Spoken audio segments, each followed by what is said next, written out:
Eid al-Fitr is beginning in the Gaza Strip, but residents are from a celebratory mood amid a mounting death toll exceeding 1,050 and a slim chance of a durable ceasefire with Israel. Israeli Prime Minister Benjamin Netanyahu yesterday dismissed the latest ceasefire proposal to end the assault on Gaza, accusing Hamas of violating a truce that it had itself called and vowed that operations would continue. On July 26, Turkish FM Ahmet Davutoglu met with his counterparts in Paris to discuss a possible truce, but had failed to produce any tangible result as protest against Israeli strikes continue in world capitals. Davutoglu has claimed a sustainable ceasefire is impossible to achieve as long as the reality of Hamas is ignored at the negotiating table. Disregarding Hamas, excluding them from peace processes, ignoring the will of the people of Gaza and looking upon the ceasefire negotiations as a process between Israel and Egypt are the primary reasons why the truce has arrived late,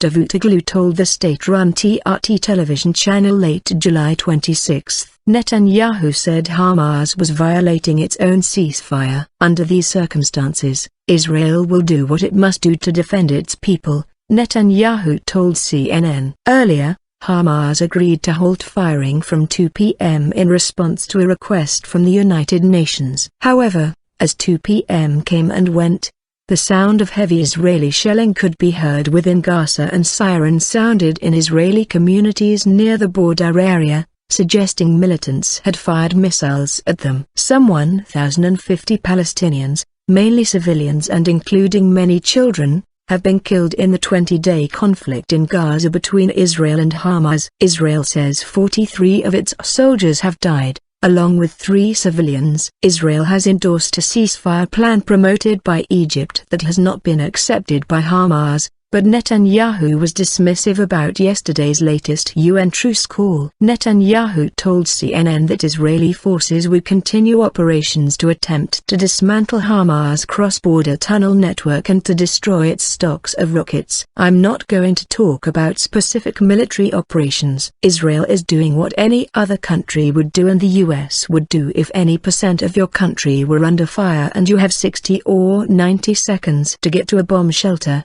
Netanyahu said. I would say we want to stop firing rockets for sure. We want to dismantle the tunnel, the terror tunnel network we uncovered. I don't know if we'll have 100% success, he said. Our soldiers are dealing with it now. Separately, Israeli Daily Haaretz quoted an unnamed senior official as saying Israel had rejected the UN and Hamas' proposal for a humanitarian pause in fighting in the Gaza Strip. This came after a hopeful statement from Davutoglu, who said he spoke with UN Chief Ban Ki-moon and received confirmation that the truce would start at 2 p.m. yesterday. Netanyahu also insisted Israel was not deliberately targeting Palestinian civilians, accusing Hamas of provoking conflict in residential areas, and said the long-term goal was to prevent attacks on Israel. I hope we achieve a sustainable quiet that will enable us to address the issue of demilitarizing Gaza, he told CBS. Demonstrations showing solidarity with Palestinians took place in many countries over the weekend, including the United Kingdom,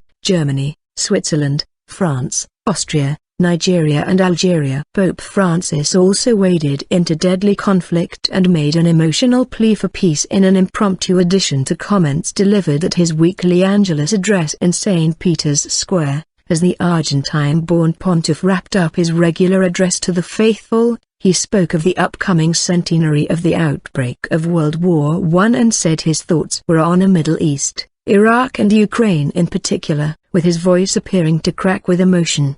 The Pope broke off from his scripted remarks to make a direct appeal for fighting to end. Please stop. I ask you with all my heart, it's time to stop. Stop, please. While he made no direct reference to the situation in the Gaza Strip, the comments came after a humanitarian truce broke down with the resumption of fighting. The 28th of July 2014.